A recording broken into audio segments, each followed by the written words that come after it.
ये बड़ी जानकारी देखिए हमारे सहयोगी अंकित गुप्ता दे रहे हैं कि एक तो त्योहारों को देखते हुए और साथ ही मौसम के मिजाज को देखते हुए बहुत मुमकिन है ये जो चुनाव की तारीखों का ऐलान हो। ऐसे में जो पहले चरण के लिए तारीख सामने निकल कर आए वो 17 अप्रैल के बाद निकल कर आए, मतलब एक तरीके से 17 अप्रैल के बाद से ये चुनाव का सिलसिला शुरू हो वोटिंग का, क्योंकि 17 अप्रैल रामनवमी और उससे पहले रमजान और ईद भी चल रहा है। तो ऐसे में वो त्योहार मुकम्मल हो जाएं, लोग पूरी तरीके से पर्व भी अपने मना लें और उसके बाद मई के महीने में फिर गर्मी बहुत ज्यादा पड़ती है। इसलिए पिछली बार जो 7 चरण का चुनाव था बहुत मुमकिन इस बार वो घटाकर 6 चरणों में कर लिया जाए। ये अभी तक की जो तस्वीर है वो उभर कर सामने आ रही है और ऐसे में ये अलग अलग फेजेस में जब चुनाव होगा तो कहां से शुरुआत हो सकती है और किस तरीके से 543 सीटों पर यह चुनाव मुकम्मल होगा, इसको लेकर भी क्या कोई तस्वीर उभर रही है अंकित क्षेत्र के हिसाब से? अंकित गुप्ता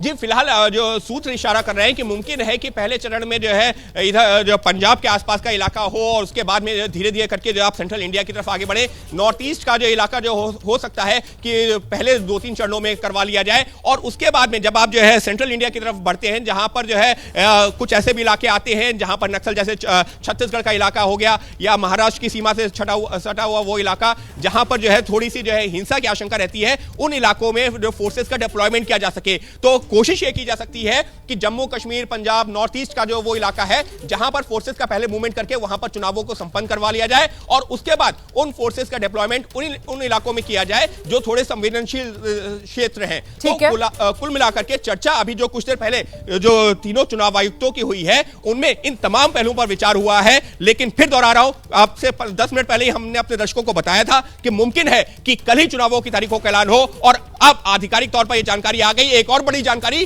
3 बजे विज्ञान भवन में होगी यह प्रेस कॉन्फ्रेंस चुनाव आयुक्तों की और उसमें किया जाएगा चुनावों की तारीखों का ऐलान। जी बिल्कुल, मैं दोहरा देती हूं, ये बड़ी खबर है। इस वक्त चुनाव आयोग कल प्रेस कॉन्फ्रेंस करने जा रहा है जिसमें लोकसभा चुनाव की तारीखों का ऐलान कर दिया जाएगा। कल दोपहर 3 बजे का समय तय किया गया है। जगह विज्ञान भवन है जहां पर आप देखेंगे चुनाव आयुक्त पहुंचेंगे और फिर मुख्य चुनाव आयुक्त की तरफ से वो तारीखों का ऐलान सिलसिलेवार तरीके से और नतीजों का दिन कौन सा रहेगा 2024 लोकसभा चुनाव के लिए उसकी तस्वीर भी साफ हो जाएगी। अंकित, जिस बात का आप जिक्र कर रहे थे कि लोकसभा चुनाव के साथ जिन राज्यों में विधानसभा चुनाव होते हैं उसका ऐलान भी जाहिर सी बात है कल ही होगा। ऐसे में जम्मू कश्मीर को लेकर जो बार बार सवाल पूछा जा रहा है उसको लेकर कोई सुगबुगाहट, कोई जानकारी? जम्मू कश्मीर विधानसभा उसके चुनाव को लेकर क्या खबर है?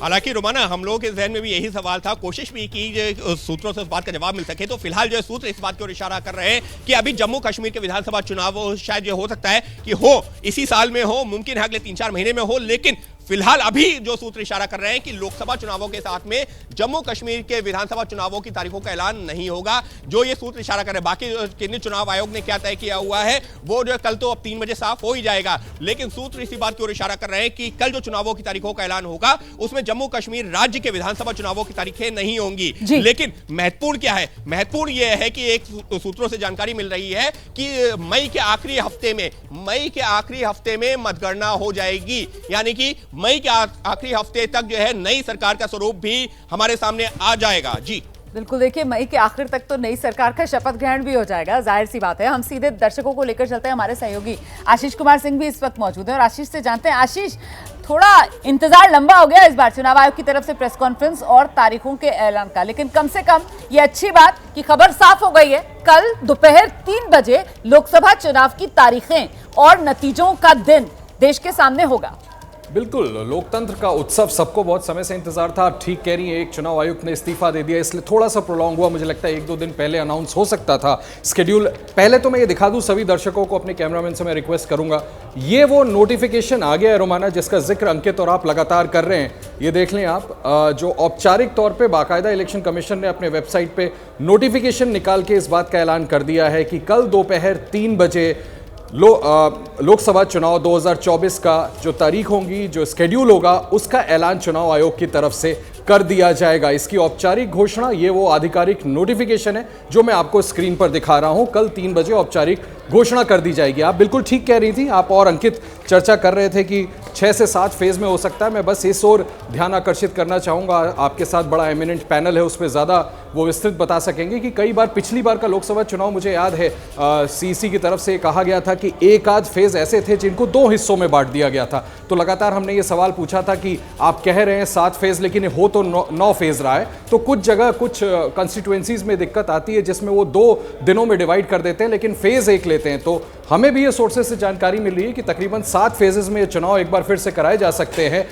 अमूमन ये माना जाता है रोमाना कि 25 या 26 मई होता है तारीख जिस दिन नई सरकार का ओथ भी हो जाता है। तो ये बहुत बड़ी बात है कि आखिरकार जिसका इंतजार माफ कीजिएगा पूरे देश को था, उसका ऐलान कल दोपहर 3 बजे चुनाव आयोग की तरफ से लोकसभा चुनाव 2024 का कर दिया जाएगा।